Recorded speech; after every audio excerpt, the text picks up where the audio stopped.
છેલ્લી બેન્ચ ક્લાસની બહાર નીકળે. એક એવા શબ્દો જે બીજાને તો સજા લાગતી, પણ અમને આ સાંભળીને કેટલો આનંદ થતો ને એ કહી ના શકાય. છેલ્લી બેન્ચ એટલે બહાદુરોની ટોળી, છેલ્લી બેન્ચ એટલે હાસ્યની ગોળી. ચાલુ ક્લાસે સિસોટીઓ વાગે એટલે છેલ્લી બેન્ચ, ને ક્લાસરૂમમાં ફટાકડા ફૂટે એટલે છેલ્લી બેન્ચ.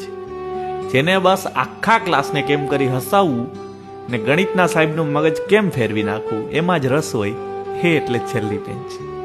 છેલ્લી બેન્ચ એ ખાલી શબ્દ નથી, એક એવી જિંદગી, એક એવો સમય છે જેમાં આપણે એટલું હસ્યા, એટલું જીવ્યા જેટલા આજ સુધી ફરી ક્યારેય નથી હસ્યા.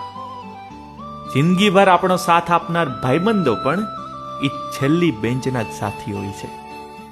આજે જ્યારે છેલ્લી બેન્ચ સાંભળીએ એટલે એ દિવસો, એ ભાઈબંધો, એ દોસ્તારો યાદ આવી જાય છે અને ચહેરા ઉપર એક સ્માઇલ આવી જાય છે.